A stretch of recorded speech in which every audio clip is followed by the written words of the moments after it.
नमस्कार। आप देख रहे हैं लाइव हिंदुस्तान चर्चा। मैं अजय शुक्ल आपका इस चर्चा में इस्तकबाल करता हूं।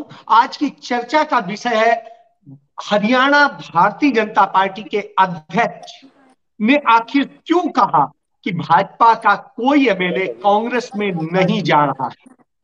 हिसार में पन्ना प्रमुखों की मीटिंग कर रहे थे ओपी धनखड़, जो प्रदेश अध्यक्ष है भारतीय जनता पार्टी के। उन्होंने यह बात कही और इस मौके पे उन्होंने कहा कि कांग्रेस तो परिवारवादी पार्टी है और उससे आप क्या उम्मीद करते हैं। और फिर वो बोले कि कांग्रेस के प्रदेश अध्यक्ष उदय भान अपनी कार्यकारिणी का गठन करने का भी दम नहीं रखते हैं। और जवाब में दीपेंद्र हुड्डा कहते हैं कि भारतीय जनता पार्टी और जेजेपी भ्रष्टाचार, घोटालों, घपलों की सरकार है। और पूर्व मुख्यमंत्री भूपेंद्र सिंह हुड्डा लगातार गांव गांव जा रहे हैं। तो ऐसी स्थिति में, और उधर अभय चौटाला लगातार पदयात्रा कर रहे हैं हरियाणा में। तो ऐसी स्थिति में बाकी कहां खड़े हैं और भारतीय जनता पार्टी को यह डर क्यों सता रहा है, इसी पर चर्चा के लिए हमारे साथ में एक पैनल है जिसका आपसे तारुफ कराता हूं। हमारे साथ में भारतीय जनता पार्टी की तरफ से डॉक्टर आनंद सांवरिया है, जो प्रधानमंत्री नरेंद्र मोदी की कोर टीम के मेंबर है। हमारे साथ में ब्रजेंद्र रेणु है, जो इंडियन नेशनल लोकदल से है। हमारे साथ में आम आदमी पार्टी की तरफ से जो है राकेश भड़ाना है। और हमारे साथ में कांग्रेस पार्टी से जो अभी अभी एक बड़ी महानतम जीत लेकर के आई है, केवल ढींगरा साहब है, और जिसने एक विपक्ष में उम्मीद जगाई है। तो ऐसी स्थिति में सबसे पहले मैं उन्हीं के पास आता हूं कि केवल जी, आप कर्नाटक में तो इतनी बड़ी जीत लेके आ गए, हरियाणा में भारतीय जनता पार्टी कह रही है कि आपके अध्यक्ष में यह हिम्मत नहीं है कि वो अपनी कार्यकारिणी बना सके और कोई भी भाजपा का नेता आपके साथ शामिल नहीं होगा। जी केवल जी। देखिए, इनके थोड़े से जो अभी वहम है वो जल्दी से निकल जाएंगे, क्योंकि और मैं अभी भी थोड़ा सा आपको इसी चर्चा के अंदर भी सारे थोड़े कुछ पक्ष भी रख देता हूं। जहां तक ये कह रहे हैं कि हमारे साथ कोई ज्वाइन नहीं करेंगे, तो मैं बताना चाहूंगा कि बीजेपी के प्रोफेसर राम भगत XMLA कांग्रेस ज्वाइन कर चुके हैं। संपत सिंह बीजेपी से कांग्रेस में आकर एक्स मिनिस्टर ज्वाइन कर चुके हैं। राधेश्याम शर्मा बीजेपी से XMLA कांग्रेस ज्वाइन कर चुके हैं। बनारसी दास वाल्मीकि XMLA बीजेपी से कांग्रेस ज्वाइन कर चुके हैं। इसी तरह से एक फेयर लिस्ट है पूरी, जिसमें जेजेपी के भी और आम आदमी पार्टी के भी और इसके अंदर INLD के भी करीबन करीबन 21 XMLA कांग्रेस ज्वाइन कर चुके हैं। श्री उदय भान जी जब प्रेसिडेंट बने कांग्रेस के हरियाणा के, उसके बाद। अब आता हूं मैं आपकी बात पे दूसरे, और अगर आपको लिस्ट चाहिए तो मैं सभी के नाम गिना देता हूं। मैंने सिर्फ बीजेपी वाले 4 5 और 6 जितने करे हैं उनके ज्वाइन नाम बताए।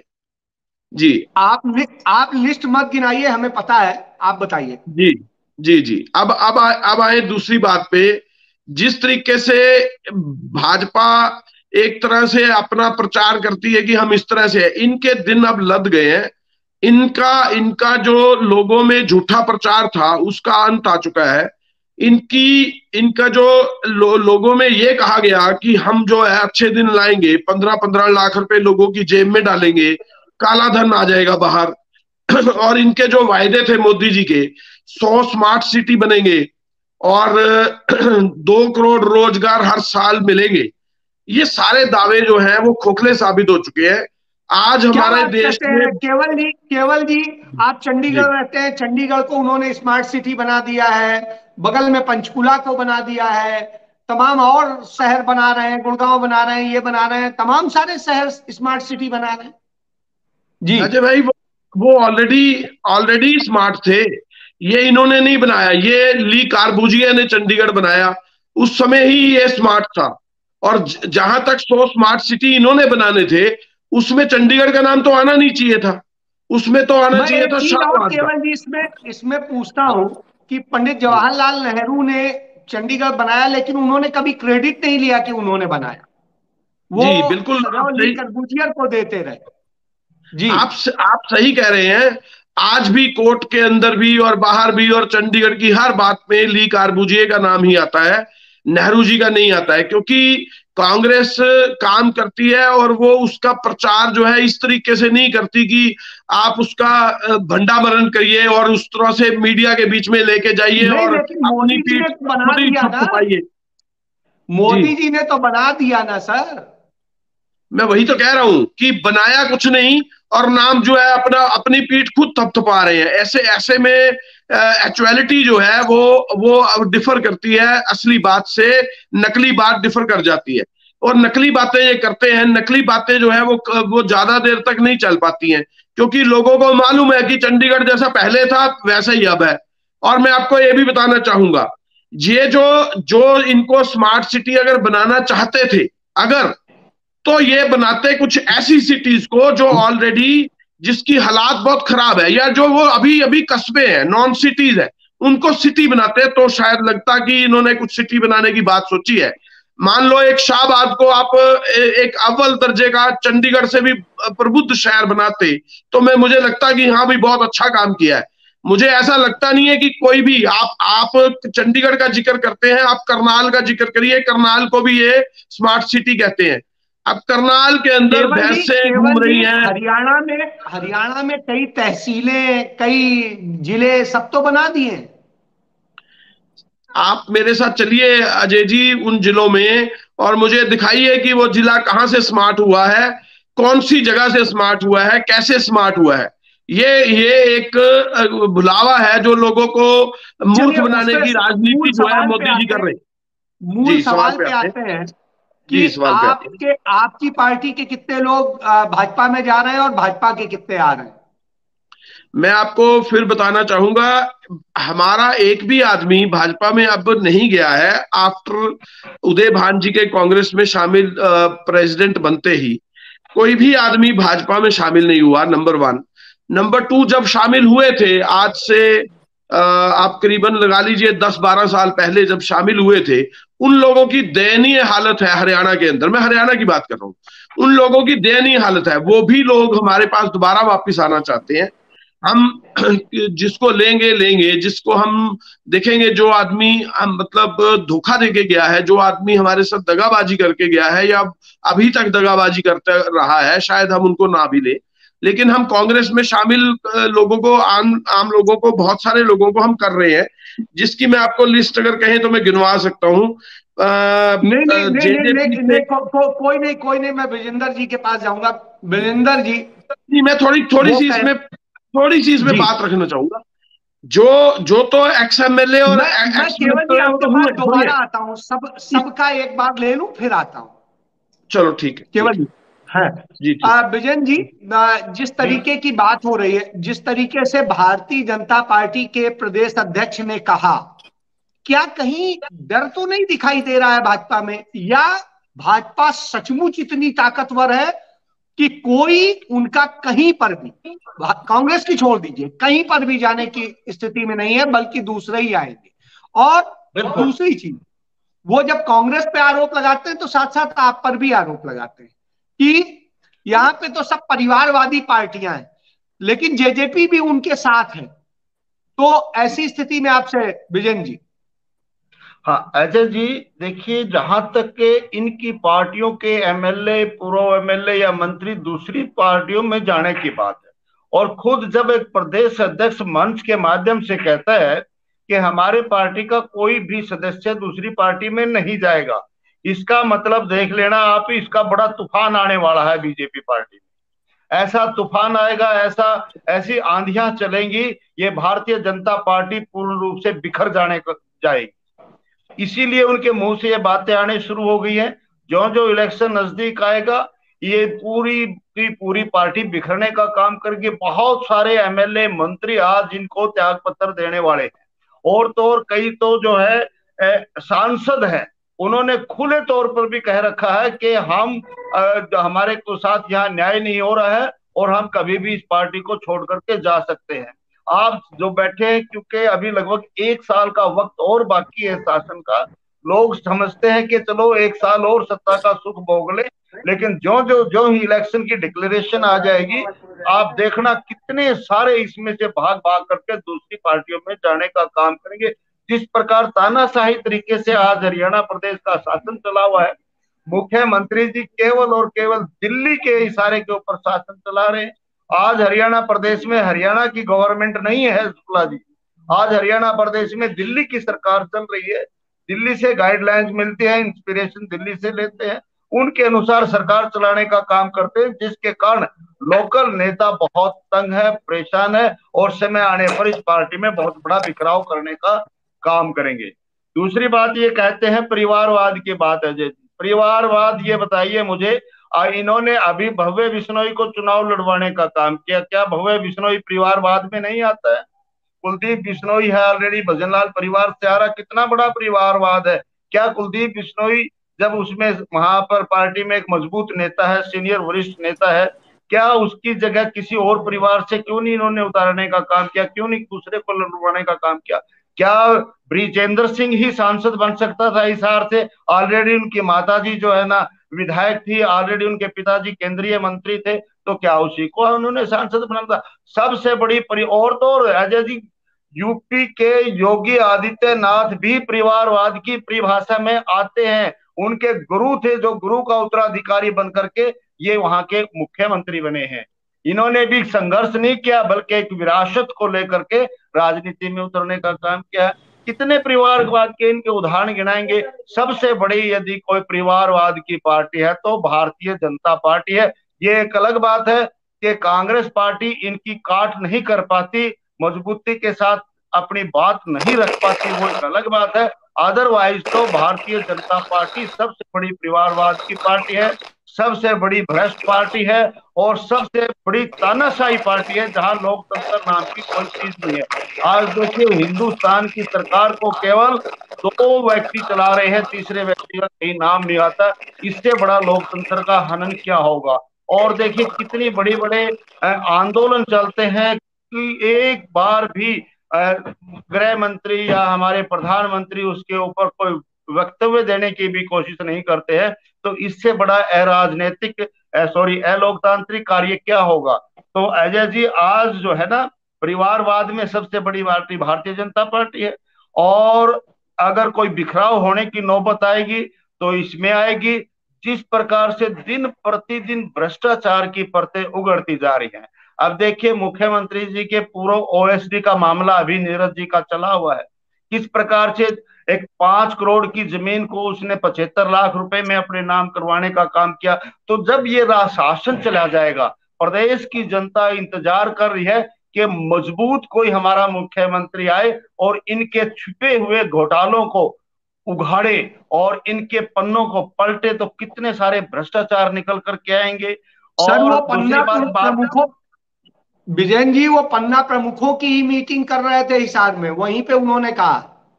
हाँ, पन्ना प्रमुखों की मीटिंग में, क्योंकि पन्ना प्रमुख वो एक बूथ स्तर के कार्यकर्ता होता है, वो ज्यादा राजनीति में प्रदेश की राजनीति में इन्वॉल्व नहीं होते हैं। उनको एक बहकाने के लिए, उनको एक इंस्पिरेशन देने के लिए कि ताकि ये लोग डटे रहें और किसी प्रकार की अफवाहों का ये शिकार ना बने, वह भारतीय जनता पार्टी टूटने वाली है, इनके मन में अभी से भय ना हो, उनके हौसला बढ़ाने के लिए एक के प्रदेश अध्यक्ष को ये बात कहनी ही पड़ती है, वो कहनी भी चाहिए ताकि हमारे कार्यकर्ता साथी डटे रहे। इसी वजह से वो बार बार कहते हैं, और जब कोई ये बात कहता है कि हमारा गठबंधन मजबूत है, तो समझो वो टूटने के कगार पर है। जब कोई कहता है हमारा व्यक्ति हमें नहीं छोड़ेगा, तो समझ लो कोई ना कोई उसमें गड़बड़ घोटाला होने वाला है। इसीलिए ये बातें ऊपर आती हैं और जल्दी ही ये सबके सामने भी आ जाएंगी। चलिए, बड़ी बात कही कि सारी चीज जब डर होता है तब ऐसी बातें आदमी करता है। मैं आनंद जी के पास जाऊं उसके पहले राकेश जी के पास जाऊंगा। राकेश जी, आपकी पार्टी बड़े आक्रामक ढंग से हरियाणा में खड़ी हो रही है, और जिस तरीके से आपकी पार्टी पिछला चुनाव भी लड़ी जेजेपी के साथ मिलकर के सारी चीज, हालांकि कोई जगह नहीं पा सकी, लेकिन मुद्दों को लेके आक्रामक। तो क्या जो जिस तरह का बयान दे रहे हैं भारतीय जनता पार्टी के प्रदेश अध्यक्ष, उससे आप क्या समझते हैं और किस तरह की स्थितियां आप देखते हैं, और जिस तरह की वो बातें उठा रहे हैं वो क्या प्रदर्शित करता है? जी आप अपने आप को अनम्यूट कर लें। जी हो गया, हो गया। सबसे पहले तो मैं सबको नमस्कार करता हूँ। और जो आपने क्वेश्चन पूछा कि आज अगर हरियाणा में अगर देखें तो अगर विपक्ष की कोई भूमिका निभा रहा है तो वो आम आदमी पार्टी निभा रही है, क्योंकि जितने भी घोटाले हो रहे हैं, जितने भी सरकार ने जो चाहे शिक्षा की बात हो, चाहे भ्रष्टाचार की बात हो, चाहे और किसी चीज की बात हो, तो उन सब चीजों को आम आदमी पार्टी पुरजोर तरीके से उठा रही है। जिस तरीके से आज मैं देख रहा था कि हमारे कांग्रेस के प्रवक्ता साहब कह रहे थे कि आम आदमी पार्टी के बहुत सारे लोग हमारी पार्टी में आ गए हैं, ये बिल्कुल निराधार झूठी बात है कि हमारी पार्टी के कोई लोग इनकी पार्टी में नहीं गए, बल्कि कांग्रेस के लोग ही हमारी पार्टी में आ गए हैं। उस पार्टी में जाने का क्या फायदा? उस पार्टी का जिसका हरियाणा में 2-2 प्रदेश अध्यक्ष, 4-4 प्रदेश अध्यक्ष बदल गए, संगठन देखिए, जिस पार्टी में अपनी डबली अपना राग चल रहा हो, शैलजा कह रही है मैं मुख्यमंत्री बनूंगी, रणदीप सुरजेवाला कहता है कि मैं मुख्यमंत्री बनूंगा, किरण चौधरी कहती है मैं मुख्यमंत्री बनूंगी, भूपेंद्र सिंह हुड्डा कहता है कि मैं सर्वे सर्वा हूँ, ऊपर वाला कोई ऊपर हाईकमान नहीं है, मैं मुख्यमंत्री बनूंगा। जिसके प्रदेश अध्यक्ष को सरेआम मार दिया जाता है, पब्लिकली पीट दिया जाता है, दलित होने के नाते उसके साथ व्यवहार किया जाता है, वो पार्टी छोड़ के चले जाते हैं। ऐसी पार्टी में कौन जाना चाहेगा? मैं तो इनसे एक बात कहना चाहता हूं कि कांग्रेस के प्रवक्ताओं से कि आप कह रहे हैं उदय भान के नेतृत्व में जो प्रदेश अध्यक्ष बने, जब उदय भान जी जिनके परिवार का नाम आयाराम गयाराम से जोड़ा जाता है, जिन्होंने भ्रष्टाचार की नींव रखी हो, उनके नेतृत्व में आम आदमी पार्टी के लोग कभी भी नहीं जा सकते, क्योंकि भ्रष्टाचार की नींव और भ्रष्टाचार की जननी अगर कोई पार्टी है हरियाणा में तो वो कांग्रेस पार्टी है। और रही बात उदय भान जी के नेतृत्व की, दूसरी बार मैं कहना चाहता हूं कि जो प्रदेश अध्यक्ष बनता है उसके जिले में जाके उसका स्वागत होता है। ये कॉमन सी बात है कि आप देखेंगे हमेशा से कोई भी किसी भी दल का अगर कोई प्रदेश अध्यक्ष बनता है तो उसका उस जिले में तो स्वागत होता है, परंतु इनके प्रदेश अध्यक्ष का पलवल में वो गए तो पलवल में भी स्वागत नहीं हुआ, बाकी तो हरियाणा में क्या होगा। इस बात से साबित होता है कि कांग्रेस पार्टी तो पूरी तरीके से खत्म हो चुकी है। रही बात भारतीय जनता पार्टी की, भारतीय जनता पार्टी को पता है कि आने वाला समय आम आदमी पार्टी का है, इसलिए वो बार बार हम पे आरोप लगाते हैं और हम पुरजोर तरीके से, हमारे नेता भी, हम सब लोग भी पुरजोर तरीके से उनकी जो भ्रष्टाचार मुख्यमंत्री के नाक के तले हो जाते हैं। फरीदाबाद में 200 करोड़ रुपए का घोटाला हो जाता है, केक की रिपोर्ट आती है कि उसमें सारे नेता और अफसर मिले होते हैं, छोटे छोटे लोगों पे मुकदमा दर्ज हो जाते हैं, जो बड़े नेता और अफसर हैं उनको छोड़ दिया जाता है। तो इससे साबित होता है कि अब भ्रष्टाचार चरम पे है और आने वाला समय जो है वो आम आदमी पार्टी का है। चलिए, आने वाला वक्त जो है आम आदमी पार्टी का है। केवल जी से जवाब लूं उसके पहले मैं आनंद जी के पास जाऊंगा। सावरिया साहब, आपने सबकी बात सुनी, हर कोई अपनी अपनी बात कह रहा है। कोई बता रहा है कि भाजपा के ऊपर आरोप लगा रहा है, कोई कह रहा है भाजपा कमजोर हो गई है, कोई कह रहा है कि भाजपा में भगदड़ मची। ये सारी स्थितियां, और जिस तरीके से आम आदमी पार्टी आरोप लगा रही है कि तमाम भ्रष्टाचार में डूबी हुई है, कांग्रेस पार्टी भी आरोप लगा रही है, इनेलो भी आरोप लगा रही है कि आपकी पार्टी आज भ्रष्टाचार, परिवारवाद, हर चीज से ग्रसित है। तो जब ये आरोप हो तो इसको कैसे देखते हैं और क्या इनमें कितना सच्चाई है, कैसे है? जी आनंद। देखिए अजय जी, मैं अभी केवल जी को सुन रहा था, ब्रजेंद्र जी को। मेरी आवाज आ रही है? मेरी आवाज आ रही है? जी आ रही है, आ रही है। ओके, तो मैं अभी केवल ढींगरा जी को भी सुन रहा था, ब्रजेंद्र जी को भी सुन रहा था, राकेश जी को भी सुन रहा था। ये जब बोल रहे थे तो इनकी हताशा बिल्कुल साफ इनके चेहरे पे लगी हुई थी, जैसे कि कांग्रेस के चेहरे पे लगी हुई हताशा। क्योंकि एक ऐसी पार्टी इस वक्त भारतीय जनता पार्टी है जिसके नेता जब बाहर जाते हैं तो एक दूसरे देश का प्रधानमंत्री उनके पैर छूता है, और दूसरा एक जो सबसे बड़ी पावरफुल कंट्री जिसको यूएसए कहते हैं, वहां का प्रेसिडेंट जो सबसे बड़ी पावरफुल चीज है वर्ल्ड का, वो कहता है कि मुझे तो नरेंद्र मोदी जी आपका ऑटोग्राफ चाहिए। चलो मैं अब टॉपिक के ऊपर आता हूं। तो हताशा होने का कारण ये है, कांग्रेस जब दुनिया की न्यूज सुनती है तो उसको लगता है कि हमारा तो फ्यूचर खत्म हो गया। देखिए इस वक्त जो केवल ढींगरा जी काफी सारी लिस्ट लेके बैठे हुए थे कि ये लोग इनके पास आए, तो ढींगरा जी जो जो लोग कांग्रेस की आइडियोलॉजी को फॉलो करते हैं वो आपके पास ही आएंगे, चाहे वो आयाराम हो, चाहे वो गया राम हो, जहां उनको सेल्फ इंटरेस्ट नजर आता हो। अभी अजय जी आपने कहा कि जो इन्होंने कर्नाटका में जीते तो विदेश विपक्षियों की इन्होंने आशा जताई, वो आशा जताई जो थी वो कल निकल गई उसकी हवा। अभी जो आम आदमी पार्टी के प्रवक्ता बोल रहे थे कि सबसे ईमानदार आदमी, कल शीला दीक्षित जी के पुत्र ने कहा है कि पहला मुख्यमंत्री सर्विंग अगर कोई जेल में जाएगा तो वो अरविंद केजरीवाल जाएगा। देखिए अब आने वाला समय जो है, भारत हम अपने आप को सीमित करता हूँ हरियाणा के ऊपर, जो सबसे पहले कांग्रेस ने अपनी हताशा दिखाई। कांग्रेस जो कि एक परिवारवादी पार्टी है और जिसका जो स्टेट अध्यक्ष है अभी तक कार्यकारिणी नहीं बनाया, उनके एक पूर्व मंत्री ने जयप्रकाश जी ने कहा आनंद जी, आनंद जी आपकी पार्टी पर तो बहुत बड़ा परिवारवाद का आरोप लगता है। उनके यहाँ यदि एक परिवार होगा तो आपके यहाँ तो 10-10 परिवारवाद चल रहे हैं, ये भी आरोप लगाते हैं। जी अजय जी, मैं परिवारवाद की परिभाषा को स्पष्ट कर दूं। अगर वो आपका बेटा कोई इलेक्शन लड़ता, पॉलिटिक्स में आता, वो परिवारवाद नहीं है। परिवारवाद वो है जहां हुड्डा साहब ने पूरी फैमिली, हुड्डा साहब ने पूरी कांग्रेस को कैप्चर किया हुआ है और लड़ाई चल रही है सैलजा में और किरण जी में। आज वो डिस्कशन का मुद्दा नहीं है। इनके तो इतने फाड़ हुए कि आप राजस्थान में चले जाइए, एक परिवार दिल्ली से हुक्म आता है उसको परिवारवाद कहते हैं। अगर मेरा बेटा पॉलिटिक्स में आके एमएलए बनता है या उसको परिवारवाद वो कहते, जैसे ओम प्रकाश चौटाला जी अभी क्या कहते हैं, विजेंद्र जी यहाँ बैठे हुए हैं, उसको परिवारवाद कहते हैं कि चौटाला साहब जो कहेंगे वही होगा, वो परिवारवाद में।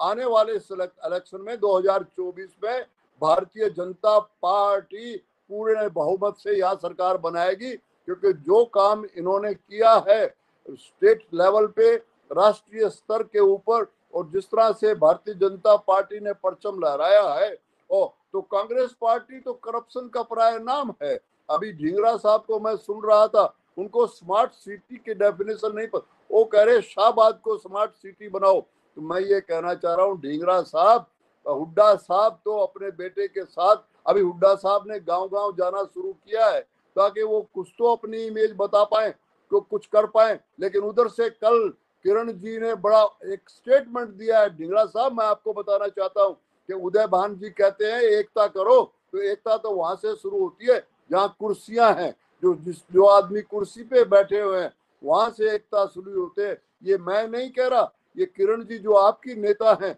वो कह रही है। तो इस तरह से करके आने वाले समय में जनता देख चुकी है, और जनता देख चुकी है कि आने वाले 2024 में इलेक्शन में आपको एक दिहाई के एक स्कोर तक नहीं पहुंचाएगी। तो आपके नेताओं ने कहा एक मिस इन्फॉर्मेशन हम शुरू करें कि सारे बीजेपी के एमएलए छोड़ के कांग्रेस में आ रहे हैं। अरे एक डूबते जहाज में कोई भी नहीं आता, ये मैं आपको बताना चाह रहा हूँ। और जो लोग आए हैं वो आपकी आइडियोलॉजी को फॉलो करते हैं कि मुझे तो सिर्फ अपना केक चाहिए, हरियाणा कहीं भी जाए, राष्ट्र कहीं भी जाए। मेरी पार्टी में राष्ट्र सबसे पहले होता है, पार्टी नंबर 2 पे होती है। आनंद जी, आम आदमी पार्टी ने आप पर बड़े आरोप लगाए हैं। हाँ, नहीं, बिल्कुल आम आदमी पार्टी तो आरोप ये क्या लगाएंगे। अरविंद केजरीवाल जी आरोप लगा के भाग जाते हैं, फिर माफी मांगते हैं, जगह जगह माफी मांगी है। तो अभी जो राकेश जी तो चलो एक प्रवक्ता ही है, मैं इनके राष्ट्रीय अध्यक्ष की बात कर रहा हूँ। और फिर मैं नहीं कह रहा हूँ, दीक्षित साहब ने जो मेंबर पार्लियामेंट है उन्होंने कहा है कि पहला वर्किंग चीफ मिनिस्टर अगर कोई जेल में जाएगा, ये मैं नहीं कह रहा हूँ, दीक्षित साहब के, शीला दीक्षित के बेटे ने कल स्टेटमेंट दिया है कि पहला अगर मुख्यमंत्री जेल में जाएगा तो अरविंद केजरीवाल जाएगा। इनकी पार्टी तो सिर्फ आरोप लगाने वाली है, आरोप लगा के भाग जाते हैं, और फिर जब केस होता है तो माफी मांग लेते हैं कि भाई हमें माफ कर दो। ये चीजें हैं, आरोप प्रत्यारोप करते रहिए। हरियाणा की जनता ने मन बना लिया है कि 2024 में जब इलेक्शन होगा तो पूर्ण बहुमत के साथ में भारतीय जनता पार्टी मनोहर लाल जी के नेतृत्व में फिर सरकार बनाएगी। ये मैं कहना चाह रहा हूँ। कांग्रेस तो दहाई तक, और आम आदमी पार्टी तो अपनी जमानत भी नहीं बचा पाएगी कहीं पे भी।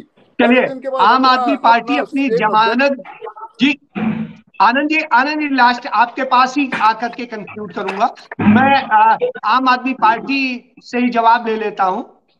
राकेश जी आप ही बताइए मुझसे ले लेना। इन्होंने कहा कि आम आदमी पार्टी, इसके बाद आपके पास आता हूं, इसके बाद आता हूं। हाँ राकेश जी, हम हमेशा से कहते हैं कि कांग्रेस ने भी आपको बताया था, आपने कांग्रेस पे आरोप लगाए थे, भाजपा भी आप पे कर रही है, इनेलो भी आपको कुछ नहीं समझ रही है। ऐसी स्थिति में हमेशा हम कहते हैं कि आम आदमी पार्टी कहती है कि कांग्रेस और भारतीय जनता पार्टी दोनों ही एक ही थाली के चट्टे बट्टे, और वो इनके प्रवक्ता साहब ने बता दिया। वो अपनी बात ना कहने की बजाय वो कह रहे हैं कि कांग्रेस के शीला दीक्षित के बेटे आरोप लगा रहे हैं, क्योंकि इनके पास तो आरोप लगाने के लिए कुछ है नहीं। ये तो सिर्फ झूठे मुकदमे दर्ज कर सकते हैं, और बाकी हमारे जो ईमानदार लोग हैं, हमारे ईमानदार मंत्री हैं, उन्हें अंदर कर सकते हैं। दूसरी बात ये अभी प्रधानमंत्री की बात कर रहे थे कि विदेशों में डंका बज रहा है। इनसे मैं पूछना चाहता हूँ कि जब से नरेंद्र मोदी जी देश के प्रधानमंत्री बने हैं, दिल्ली में भाजपा मुक्त हो गई, पंजाब में भाजपा मुक्त हो गई, हिमाचल में भाजपा मुक्त हो गई, बिहार में भाजपा मुक्त हो गई, झारखंड में भाजपा मुक्त हो गई, राजस्थान में भाजपा मुक्त हो गई, 15 प्रदेशों में भाजपा मुक्त हो गई। और रही बात नरेंद्र मोदी के जुमलों की, नरेंद्र मोदी जी ने कहा था 2 करोड़ रोजगार देंगे हम। कहाँ गए वो 2 करोड़ रोजगार? गैस सिलेंडर सस्ता देंगे, सस्ता होगा, कहाँ चले गए? पेट्रोल डीजल 35 रुपए लीटर होगा, वो कहाँ चले गए? गंगा का निर्माणीकरण होगा, वो कहाँ चले? हर परिवार को हर घर को 100 रुपए 100 स्मार्ट सिटी बनाएंगे, वो कहाँ चले गए?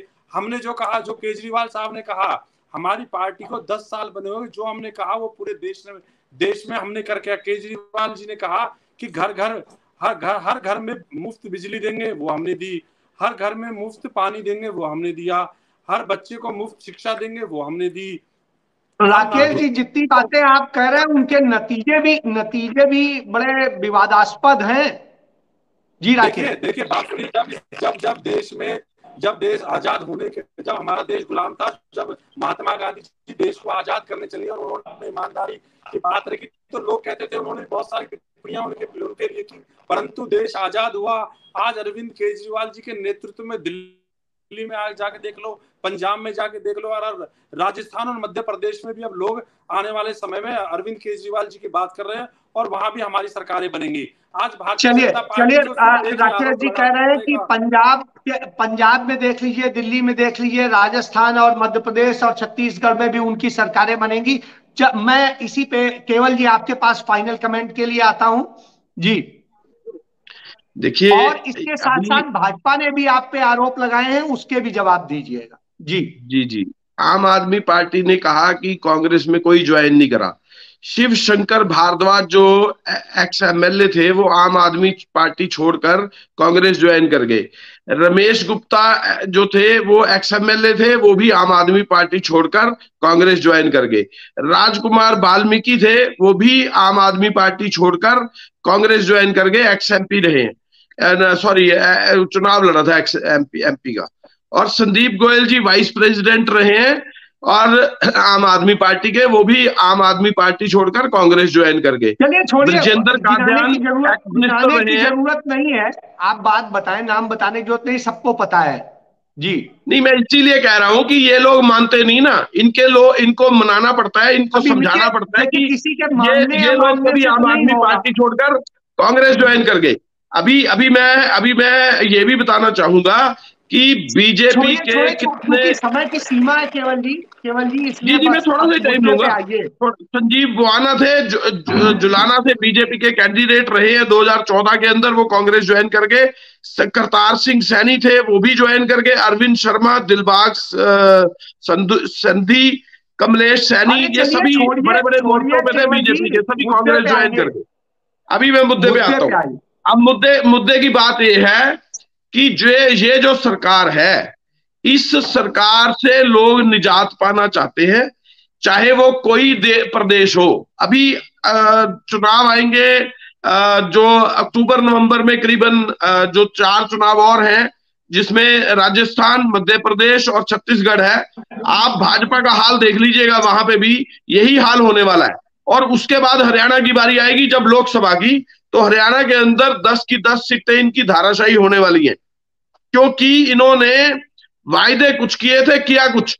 हमारा हरियाणा 3 बार जला है, 100 आदमी पुलिस की गोली का शिकार हुआ है, पुलिस ने छाती और माथे में गोलियां चलाई हैं। आम आदमी इस समय बहुत बुरी तरह से ग्रस्त है। 2016 के अंदर इन्होंने नोटबंदी की थी, लोग लाइनों में लगे, मरे, कोई फर्क नहीं पड़ा भाजपा को। उसके बाद कोरोना काल आया, लोग अपने हॉस्पिटलाइज्ड भी नहीं हो पाए, सड़कों पे ही मरे और उनकी लाशें नहरों में पाई गई, कोई फर्क नहीं पड़ा भाजपा को। उसके बाद जो गरीब लोग थे वो सड़कों के ऊपर। केवल जी साथ में एक सवाल जोड़ना चाहूंगा।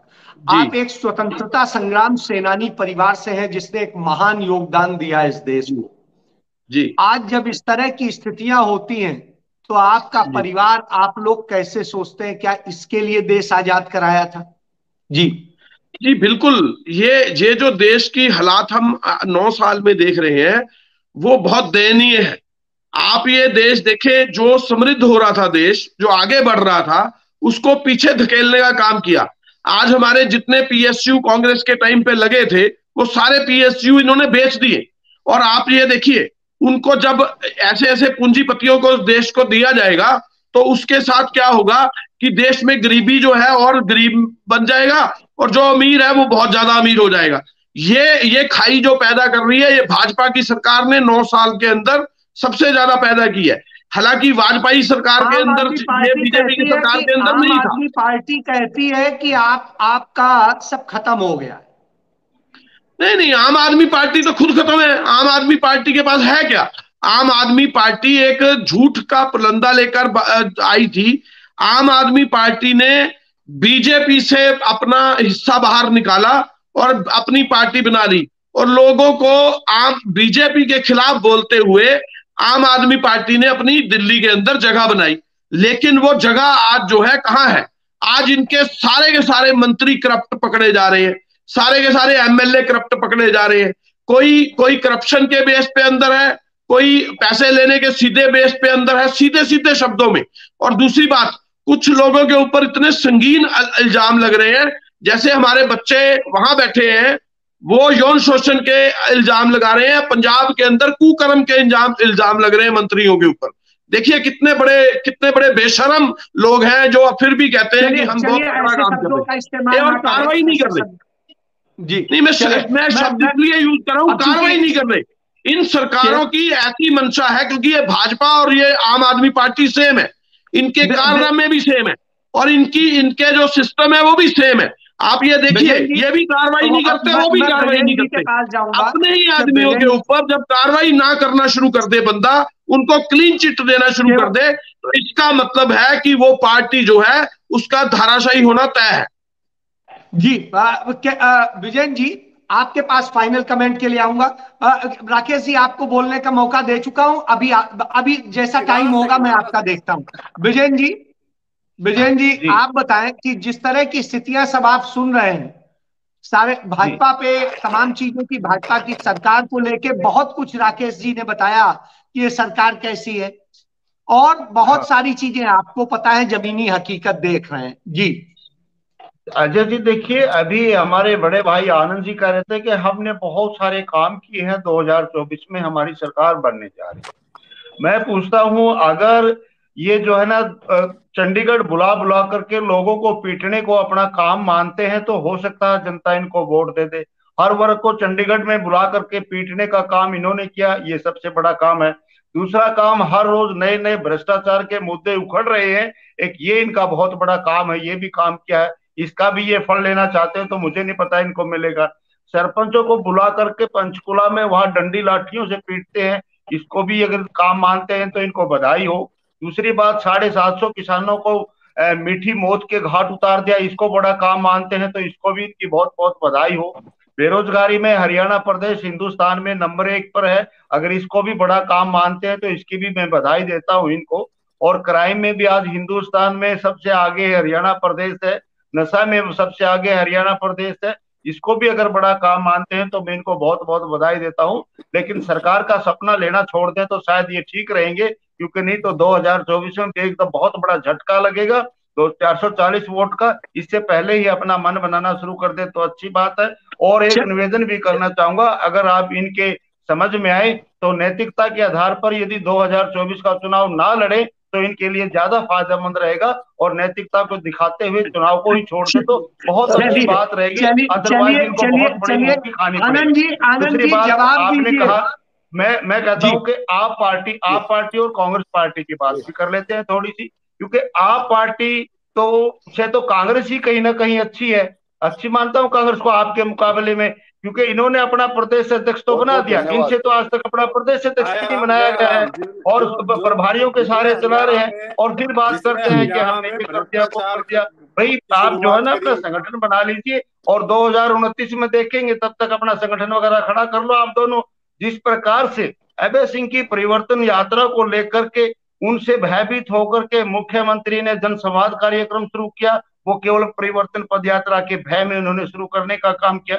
और आज आदरणीय हमारे पूर्व मुख्यमंत्री भूपेंद्र सिंह जी ने गांव गांव जाने के प्रोग्राम बनाए, वो भी अभय सिंह के दृढ़ निश्चय परिवर्तन पद यात्रा से प्रभावित होकर के उन्होंने भी देखा कि हमें भी गांव में जाना पड़ेगा। इस वजह से ये चल रहे हैं, अभय सिंह की नकल कर करके चल रहे हैं। आज आप जो है चलिए अभय जी की नकल कर रहे हैं। आज हरियाणा प्रदेश को 5 सेकंड, सिर्फ 5 सेकंड, आज हरियाणा प्रदेश को एक कुशल प्रशासक की आवश्यकता है, और यदि आज हरियाणा प्रदेश में कोई कुशल व्यक्तित्व का प्रशासक है तो वो अभय सिंह जी चौटाला है। यदि प्रदेश से मान लिया कि भ्रष्टाचारियों को खत्म करना, नशे को खत्म करना है, तो अभय सिंह को मुख्यमंत्री बनाना है। मैं प्रदेश जनता से निवेदन करता हूँ कि आप कुशल प्रशासक को आगे लेकर। आनंद जी जी जी राजेश, अजय जी, मुझे बड़ा अचंभा लगा, मैं विजेंद्र से नैतिकता की बात सुन रहा हूँ। अरे चौटाला जी की पार्टी फैमिली पार्टी और नैतिकता की बात करें, चलो हास्यास्पद बात है, चलो प्रवक्ता है बोल पाएंगे। नैतिकता और चौटाला जी की इन लोग पार्टी तो कहीं दूर दूर से छू के भी नहीं लगी, हमेशा ये पीटने की बात करते हैं। आप इनकी पार्टी सत्ता में जब रही तो आप भी साथी थे, यदि ये नैतिक नहीं थे तो आप साथी क्यों थे? तभी हमें इनका पता है कि इन जी कि जब जो विजेंद्र जी पीटने पिटाने की बात करते हैं, तो ये वो पार्टी है जहां के किसी आदमी को बुला के मुख्यमंत्री ऑफिस में पीटता है और कहता है ये चीज तुमने लिए मुझे दे जाओ। चलो ये आज का ये मुद्दा नहीं है। मैं ये कहना चाह रहा हूँ, अभी राकेश जी अपने आप को बहुत ही ईमानदार पार्टी के प्रवक्ता कह रहे थे। राकेश जी सिर्फ इतना ही करना है कि यहाँ से दिल्ली जाइए, तिहाड़ जेल के विजिटिंग रजिस्टर में जाइए और तिहाड़ जेल में देख लीजिए कि आपके कितने कितने नेता वहां पे जेल में है, और पंजाब में आ जाइए, पंजाब में देखिए आपके मंत्रियों के ऊपर ऐसे ऐसे स्कैंडलस एलिगेशन आए हैं विद प्रूफ। मैं आज इस इतने फेमस चैनल के ऊपर वो बात नहीं कहना चाह रहा, तो पंजाब के भी आपके काफी मंत्री जेल में जा चुके हैं और भी जेल में जाएंगे। जी चलिए, मुझे लगता है उनका संपर्क टूट गया है। मैं इसी के साथ में चर्चा को समाप्त करता हूं, और निश्चित रूप से आम आदमी पार्टी ने तमाम मुद्दे उठाए हैं, बात बताई है। कांग्रेस पार्टी तमाम बातों को लेकर के लड़ाई लड़ रही है, इनेलो भी पदयात्रा कर रही है, और जिस तरह की स्थितियां हैं, इन सब के बाद में भारतीय जनता पार्टी के प्रवक्ता कहते हैं कि वो मजबूत है, और इतना मजबूत है कि कोई उन्हें तोड़ नहीं सकता, बल्कि वो खुद दूसरों को अपने साथ लोग आने के लिए उनके यहां लाइन में लगे हुए हैं। तो यह स्थिति है। तो ऐसी स्थिति में आप समझ सकते हैं तमाम आरोप प्रत्यारोप हैं, लेकिन कौन जीतेगा कौन हारेगा, किस पर यकीन होगा, ये तो जनता ही तय करेगी, और जब जनता तय करती है तो हम आप सिर्फ उस पर चर्चा कर सकते हैं। तो आज की चर्चा में बस इतना ही, कल फिर मिलेंगे किसी और विषय के साथ में कुछ और मुद्दों को लेकर। तब तक के लिए धन्यवाद। जय हिंद।